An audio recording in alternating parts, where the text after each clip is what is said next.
Hello everyone, Michael Chambers here. This is a message of reassurance to people who are being oppressed by Opus Dei as a result of my campaign. So it's very clear to me that when I do make some moves in this direction or that direction, that avenues get closed down. There's an absolute wall of silence, okay, and that's the case that every whistleblower has.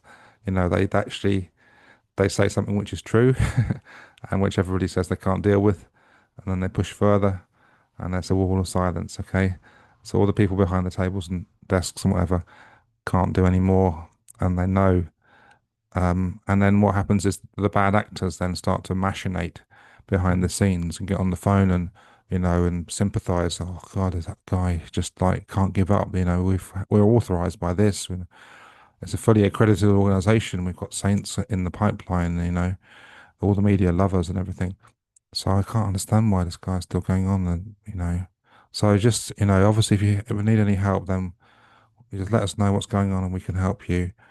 Um, and can give you, we give you our support. You're doing a really good job. And I'm sorry that you have to put up with this from him. We are trying our best to protect people from him, but they just, he just won't go away, all that stuff. Okay. So you have to make your own view as to whether you believe those guys more or me more. Okay, it's up to you.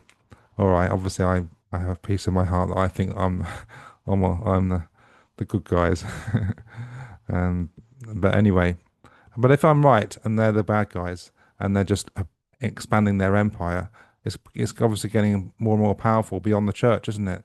So you're actually extending out into civil society, into politicians, into schools, all sorts of wider institutions and enslaving them really, enslaving them to the agenda of Opus Dei or whatever bad actors there are, even if they don't sympathize, they have to sympathize for their own protection, okay, or they have to at least play the game, okay, and that's the whole level of oppression that most people have tried to avoid in their lives if they're nice people, and then suddenly it's arrived on their doorsteps on mafia type organizations saying, unless you unless you support us then well, who knows what the consequences will be in supporting that Michael. What's he? He's just a one-man band. How can he be credible in any sense whatsoever? So, but just smell the fear. Smell the fear from me or from them, and just ask yourself who's got the cause, the right cause. Okay, and obviously I think I have. But then what do? You're still oppressed. You haven't got power against these guys. They're 10 steps ahead of everybody that they're about to approach, and so they'll have an answer for everything. Okay, and if you're persistent enough, the threats will become more obvious. Okay, so um, but you might be strong enough that you can just say go away, and I'm not interested in anybody here. That does happen sometimes, but a lot of people can't do that. So what do you do then? Well, Jesus had words about that, about being wise as serpents. Sorry, cunning as serpents, innocent as doves. So when you're in a situation where anything you say will be used in evidence against you, no matter how sincere and honest you are, because you're dealing with a bad actor, then all bets are off. That's why Jesus came along with that. He didn't say, look, let's, be as cunning as serpents, subject to the Ten Commandments. Thou shalt tell the truth. But Jesus came a long time after that.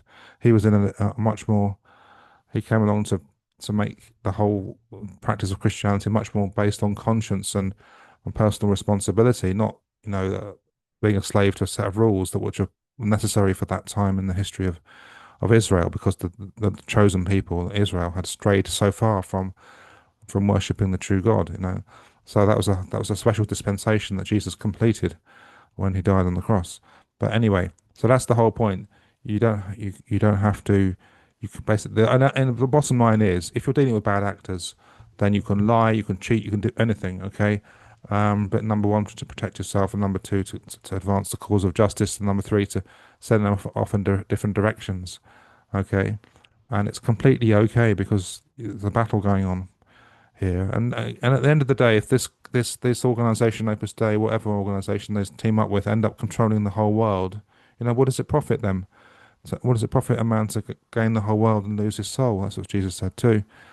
Um, And what does that mean? Is that huge authority above us that's in between us and God? That's the Antichrist spirit, which many good Christians have helped to discharge over the centuries, because when God has a what needs when God's helping trying to help His people, the first thing He does is He offers to good people to go down to earth to take on the burden of the legacy of sin, and if they do what they can with their freedom as well, then all these terrible warnings and dire prophecies won't need to come to pass. What's in Revelation is quite hard to understand about the end times.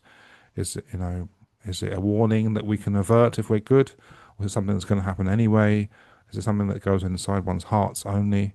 But my intuition and lots of people's intuition from being close to God is that spirit that's kind of in the world way between that sort of heaviness that's between us and God is it's been dealt with. It's still got a legacy there. It's still dying.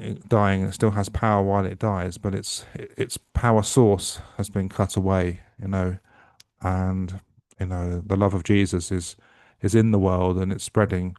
Um, and it's overcoming that evil, and it's important to be patient and not fearful if you have to come endure under those burdens for some time. That would be to your credit. So be at peace about that when somebody comes along to your door as much as you can, because hopefully, if you're cunning enough, they're not going to end up threatening you.